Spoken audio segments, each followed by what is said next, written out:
Hi అండి, నమస్తే. Welcome to our channel. It's me Vijaya. మనం ఏదైనా ఫంక్షన్కి రెడీ అవ్వాలంటే ముఖ్యంగా టైం టేకింగ్ ప్రాసెస్ ఏంటి అంటే శారీ కట్టడం. ఇంకా పిల్లలు ఉన్నారంటే చెప్పని అవసరమే లేదు. ఒక సైడ్ పిల్లల్ని రెడీ చేయాలి, మనం ఒక సైడ్ రెడీ అవ్వాలంటే చాలా టైం పడుతుంది.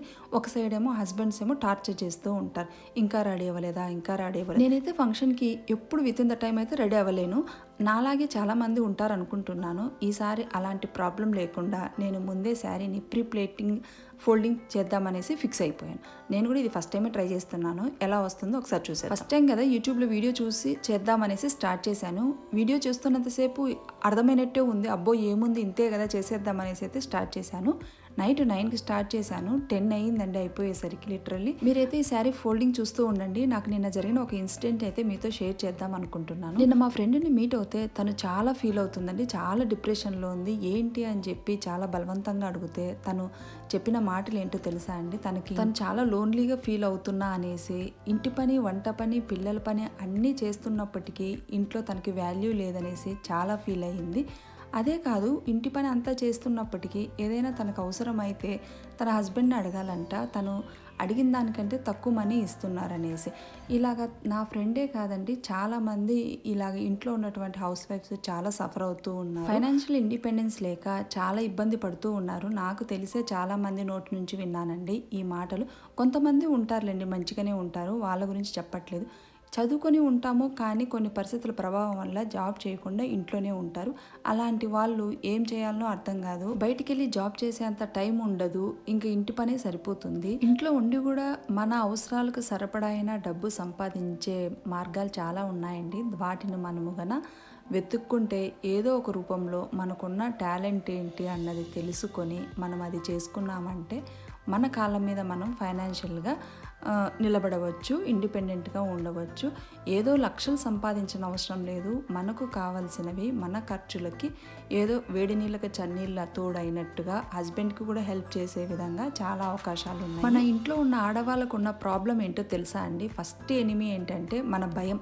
వాళ్ళు ఏమనుకుంటారో, ఈ పని చేస్తే వీళ్ళేమనుకుంటారో, ఇంట్లో వాళ్ళు ఏమంటారో అనేసి చాలా భయపడి చాలా వాటికి మనము వెనకడుగు వేస్తూ ఉంటాము. నేను కూడా చాలానే అలాగా ఫేస్ చేశాను.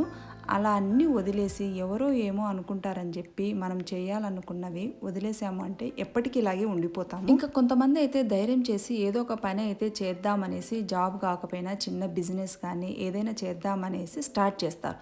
స్టార్ట్ చేసిన వెంటనే సక్సెస్ అవ్వాలి అంటే ఎవ్వరు అవ్వలేరండి, ఎవ్వరికి రాదు. ఓవర్ నైట్ సక్సెస్ అనేది అసలు రాదు. ఒకవేళ అలాంటి సక్సెస్ వచ్చినా అది చాలా రోజులు నిలబడదు. కాబట్టి ఏదైనా సరే నిదానంగానే వస్తుంది. మనం ఎంత కష్టపడితే అంత స్ట్రాంగ్గా అనేది మనం పునాది వేయగలుగుతామన్నమాట. 1-2 సార్లు ప్రయత్నం చేయగానే అది రిజల్ట్ రాలేదనేసి చాలా వదిలేస్తూ ఉంటారు, చాలా స్టార్ట్ చేసిన పనులు అన్నమాట. 1-2 సార్లు ప్రయత్నం చేసి పెడితే అది ఖచ్చితంగా వర్కౌట్ అవుతుందండి, వస్తుంది.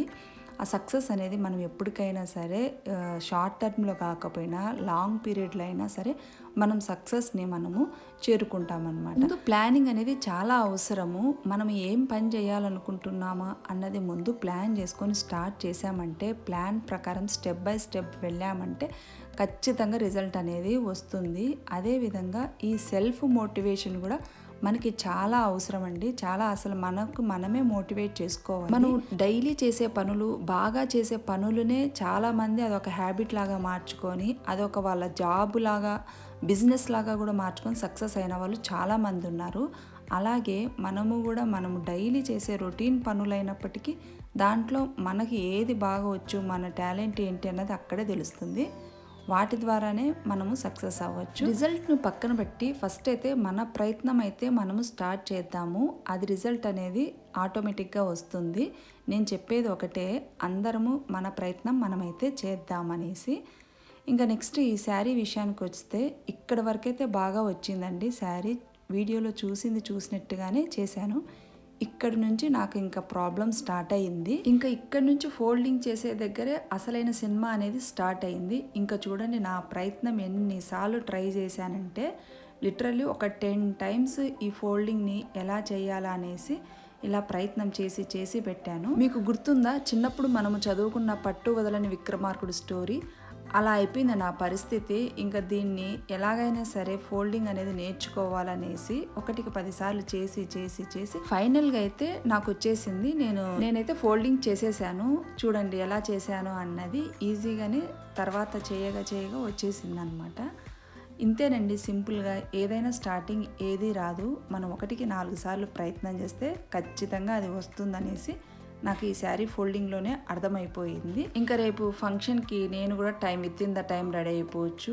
ఈజీగా ఇలా చేసి పెట్టుకున్నామంటే టైం వేస్ట్ అవ్వదు, మన హడావిడి లేకుండా నీట్గా రెడీ అయిపోవచ్చు అనమాట. వీడియో నచ్చింది అనుకుంటున్నాను. వీడియో నచ్చితే లైక్ చేసి షేర్ చేసి సబ్స్క్రైబ్ చేయడం మాత్రం అస్సలు మర్చిపోకండి. ఇంకా కొత్త ప్రయత్నాలతో కొత్త వీడియోస్తో ఇంకా మంచి విషయాలు మాట్లాడుకుందాము. సబ్స్క్రైబ్ చేయడం మాత్రం అస్సలు మర్చిపోకండి. నన్ను ఇలాగే సపోర్ట్ చేస్తూ ఉంటారని కోరుకుంటున్నాను. Thanks for watching.